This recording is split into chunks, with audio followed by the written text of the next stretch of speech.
Chapter 1. A Small Town Dreamer. Mia was born in a quiet village nestled at the foot of the misty hills in northern Vietnam. The village was surrounded by lush green rice fields and winding dirt paths that connected the few dozen homes in the area. Most people in the village were farmers, waking before dawn to tend their crops. Life was slow and peaceful, but for Mia, it felt like a cage. Her home was modest, a wooden house with a red tin roof and a small hand-built porch where her mother grew herbs, flowers, and a few vegetables. The house had no air conditioning, and during hot summer days they would open all the windows to let the breeze pass through. Her father, a quiet and humble man, had built the house himself with help from neighbors. It wasn't fancy, but it stood as a symbol of hard work and resilience. In front of the house stood an old mango tree, tall and strong. It was Mia's favorite spot. She often sat under its shade with her notebook, sketching buildings and imagining faraway cities. She drew everything: towering skyscrapers, glass bridges, spiral libraries, and even eco-friendly homes with gardens on the roof. Her notebook was worn and full, its pages curling from the many times she had flipped through them. Mia's family owned a small bakery, one of the few businesses in the village. They sold warm bread, coconut buns, and mooncakes during festivals. The scent of baking bread in the early morning was something every villager recognized. Mia's day started before sunrise. She would wake up, tie her hair back, wash her face with cold water from the clay pot, and begin kneading dough with her mother. Her hands were small but strong. She knew how to shape the rolls just right and how to make them golden on the outside and soft on the inside. After the bakery opened and the first customers had come and gone, Mia would quickly change into her school uniform and walk to school. Her school was small, with only a few classrooms and basic wooden desks. The walls were faded, the blackboard scratched, and the ceiling fans barely worked. But for Mia, it was a sacred place. It was where she discovered her passion for learning. She was always curious. She would ask her teachers questions no other students thought to ask. How do buildings stand up? How do people build bridges over water? Her teacher, Miss An, noticed her bright eyes and eager mind. She began giving Mia extra assignments and encouraged her to enter a district art competition. Mia didn't win, but the experience taught her something more important. Her ideas had value. Miss An was the first to say the word architect to her. You have an eye for beauty, Mia, and a mind for building. You should become an architect. The word stayed with Mia. Architect. It sounded powerful. It became her secret goal, her dream. But life was not easy. Mia's father had heart problems and couldn't work long hours anymore. Her mother carried most of the load, baking, cleaning, and taking care of the family. They didn't have a computer or internet. Their TV was old and only had 2 channels. Mia's textbooks were second-hand, sometimes missing pages. Still, she read every word she could find. At night, she would sit by the oil lamp, reading books lent by Miss An and practicing her English by whispering sentences aloud.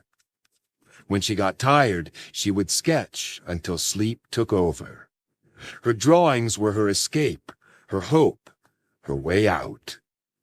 Villagers would sometimes say, "She dreams too big. She'll be disappointed." Or, "She should be practical, help the family instead." But Mia held on to her dreams tightly. She believed that even if the world was small around her, her future didn't have to be.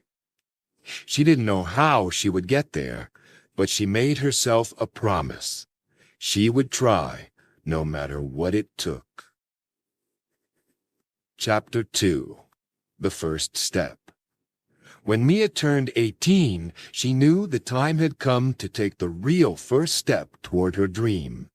The National University of Architecture in Hanoi offered an entrance exam each year, and although her chances seemed slim, she was determined to try. The application process itself was intimidating. Mia had never filled out an official form before. With the help of Miss An and her mother, she carefully wrote down her details, translated her school records, and attached hand-drawn samples of her design work. Her portfolio was simple, a collection of sketches done on recycled paper, but every drawing reflected her creativity and persistence. Her days became longer and more intense. After helping in the bakery from 4 to 7 in the morning, she would return home to study. With no internet, she relied on old books and lecture notes that Miss An had collected over the years. She studied geometry, physics, and art history by candlelight. Her father borrowed a second-hand geometry set from a friend, and Mia used it until the compass broke. Then she started drawing freehand again. The exam date arrived, and Mia traveled to Hanoi alone. It was her first time leaving the province. She took a bus packed with travelers and vendors, the journey lasting over 7 hours. With only a small backpack, she stepped into the city, feeling both frightened and amazed. The streets were wide and crowded, and towering buildings stretched high above her head. The exam hall was enormous. Hundreds of students arrived, many dressed in crisp uniforms and carrying professional drawing kits. Mia wore her cleanest blouse and black skirt. Her supplies were wrapped in cloth, tied with string. She sat at her desk and took a deep breath. The exam included both theoretical questions and a drawing section. Mia gave it her all. She drew a model of a bridge connecting two villages with space underneath for water to flow and children to play.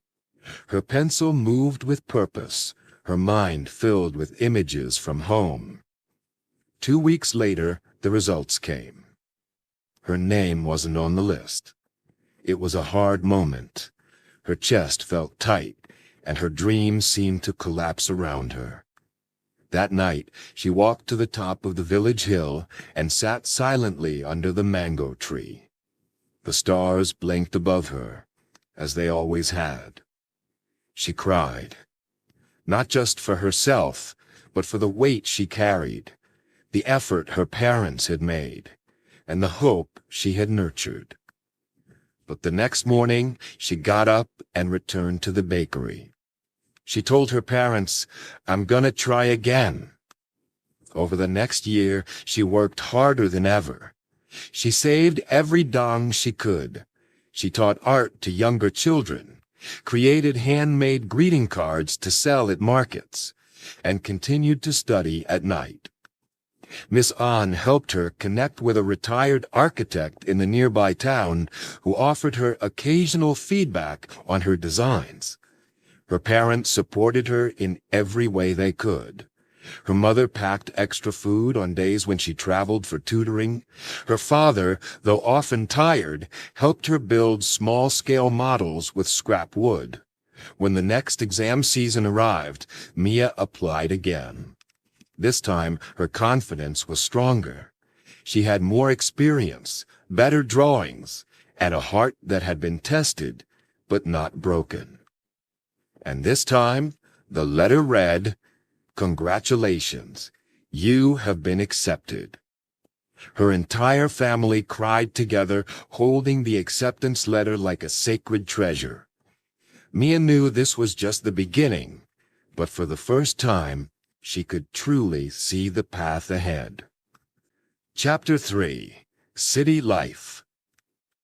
Moving to Hanoi was both thrilling and terrifying. Mia had never lived away from home, never shared space with strangers, and never experienced the endless noise of a big city. Her parents accompanied her for the journey, but after 2 days they had to return to the village. Mia stood alone in the university dormitory, looking at the unfamiliar streets below from the window of her shared room. She shared a small space with 3 other girls, all from different provinces. Her bed was a top bunk with a thin mattress and a creaky frame. She used a crate as a makeshift desk and hung a photo of her family next to her pillow. Her roommates were friendly, but they had things Mia didn't. Laptops, name-brand drawing tools, stylish clothes, and money to buy takeout food. Mia brought dried fish, rice, and a few jars of her mother's pickled vegetables. The university was much more advanced than Mia's village school. The lecture halls were equipped with projectors, the library was massive, and most of the coursework was digital. At first, Mia struggled. She had never typed an essay on a computer. Her English was slower. Her first few assignments came back covered in red marks. But she didn't give up. She arrived early to every class, stayed late to ask questions, and spent hours in the library learning to use design software. She borrowed old laptops from the school's equipment center, and when one broke, she fixed it with help from the IT department. She also began joining clubs. One group of architecture students ran a community project designing low-cost houses. Mia volunteered and learned hands-on about sustainable building materials. Though she sometimes felt behind others, her practical skills often surprised them. She could sketch detailed blueprints without tools, and she understood how real homes were built because of her work with her father. She faced discrimination, too. Some students looked down on her background. "Is it true you used candles to study?" one girl asked mockingly. Mia smiled and replied, "Yes, and the fire still burns." She missed home deeply. She missed the sound of the oven door, her mother's singing, the feel of clay pots in her hands. But she knew she was here for a reason. And every test, every sleepless night, and every sketch brought her closer to it. Chapter 4. Breaking Through. By her 4th and final year, Mia had grown from a quiet village girl into a confident, skilled student. Her professors noticed her discipline and dedication. She was no longer just catching up, she was standing out. Then came the announcement that would change her life. The Global Future Architecture Challenge, a competition open to students worldwide. The prompt, "Design the School of the Future." Mia's heart raced. Her mind immediately returned to her village's school. Cracked walls, dusty floors, children sharing torn books. She knew what kind of school she wanted to build. One that was beautiful, sustainable, and accessible. One that gave hope. For weeks, Mia worked on her design. She drew a circular school with open-air classrooms, green rooftops, solar panels, and bamboo walls that could breathe with the wind. The design allowed for natural light and used local materials. She also included a small community library and outdoor space for farming and play. She didn't have expensive software, so she drew every detail by hand. She built a 3D model from cardboard, chopsticks, and colored paper. She wrote an essay explaining her vision and recorded a presentation in English using her phone, editing the video late at night with free tools. She submitted everything just 1 hour before the deadline. For days she waited nervously. Then the email came. "Dear Mia, you are one of the 5 global winners. We invite you to New York to present your design." She screamed so loudly her roommates thought something terrible had happened. Then she cried. She called her parents. They cried too. Her teacher, Miss Ann, sent her a long letter of congratulations, writing, "You are always going to fly." Preparing for New York was a whirlwind. Mia had never been on a plane. She didn't even own a suitcase. Her classmates helped her fundraise. Her professors trained her for the presentation. She practiced her speech every day, recording herself and editing her pronunciation word by word. When she arrived in New York, everything felt unreal. The city was taller than her drawings. The event hall was packed with professionals, journalists, and architects from around the world. Mia stood on stage in a simple dress, holding her model and speaking into the microphone. "My name is Mia. I come from a village where children walk to school through rice fields and learn from books held together with tape. I designed this school so that children like them can dream bigger, learn better, and believe in themselves." When she finished, the crowd stood and clapped. Some wiped tears from their eyes. And in that moment, Mia knew that all the struggles, all the failures, and all the quiet hopes she had carried were worth it. Chapter 5. Returning Home.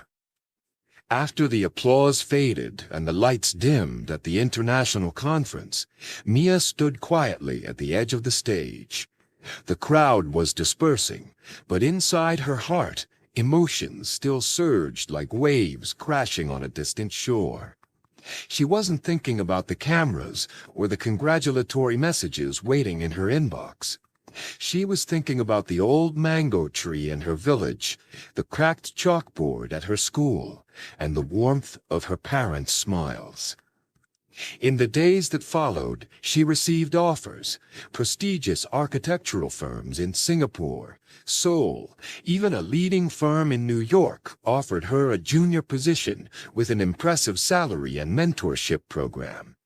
It was the dream of many, the perfect next step. But Mia hesitated. While the world opened its doors, her heart pulled her in one direction: home. "I didn't come this far to leave everything behind," she said to her professor. "I came this far to bring something back."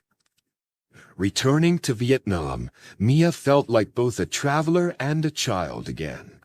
As the bus neared her village, familiar rice fields stretched before her, golden and swaying in the breeze. The air smelled of earth, smoke, and memory.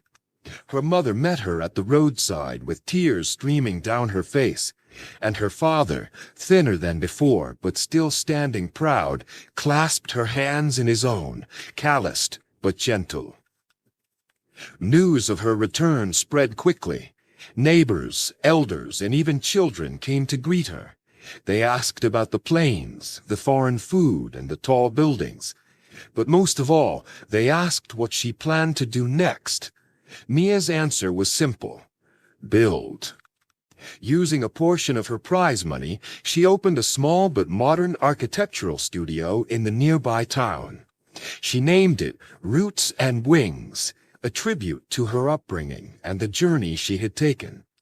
The studio had large windows, bamboo accents, recycled wood furniture, and hand-drawn sketches framed along the walls, many from her childhood.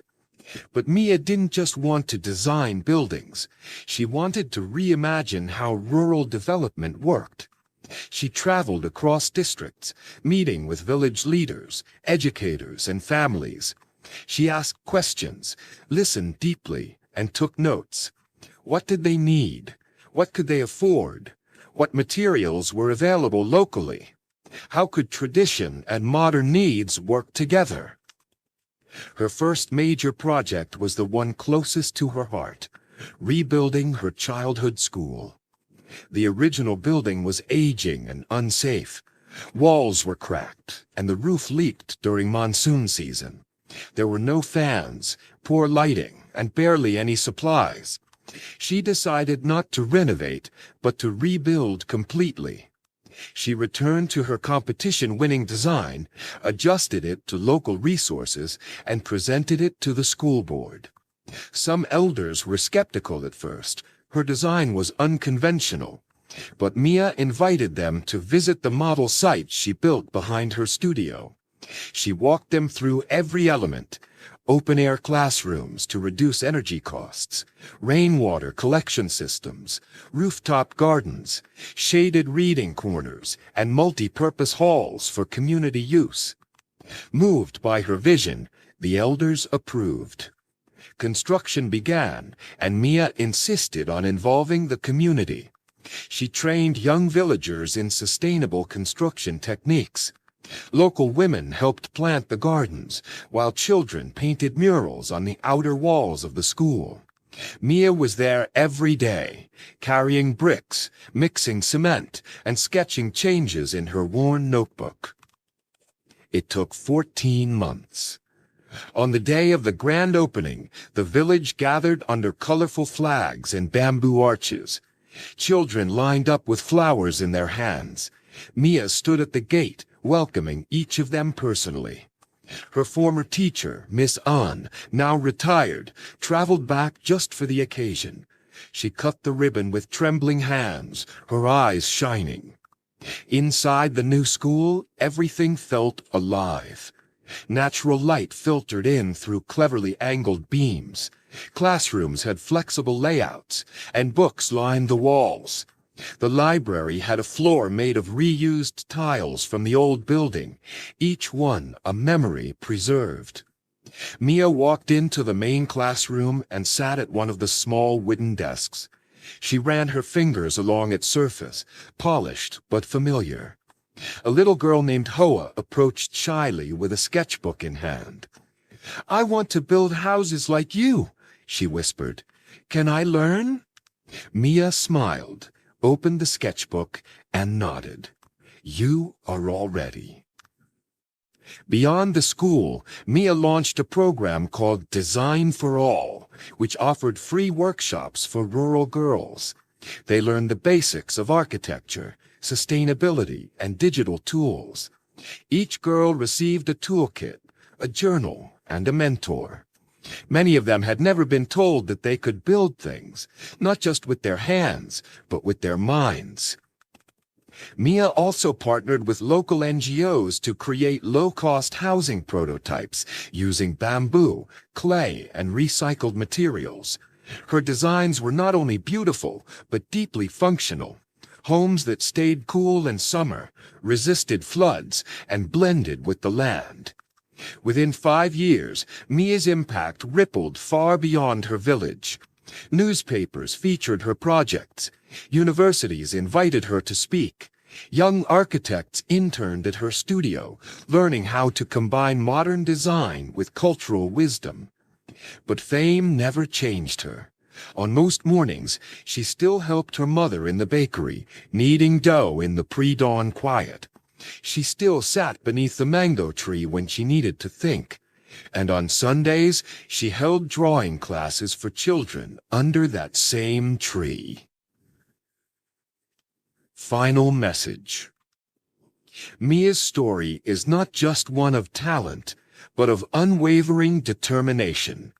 She came from a village where dreams were often silenced by circumstance, but she dared to believe, dared to try again after every failure, and dared to come back when many would have left for good. Her success wasn't measured by wealth or titles, but by the children who now dreamed bigger, the villages that stood stronger, and the belief that even the smallest voice can echo across the world. She proved that true success is not about escaping your past. It's about transforming it into a future worth building. And she built it, with her roots deep in the earth and her wings spread wide across the sky. Thanks for watching. Take action today, not tomorrow. Press subscribe. And let's keep learning together. You're doing great. See you in the next one. Stay strong.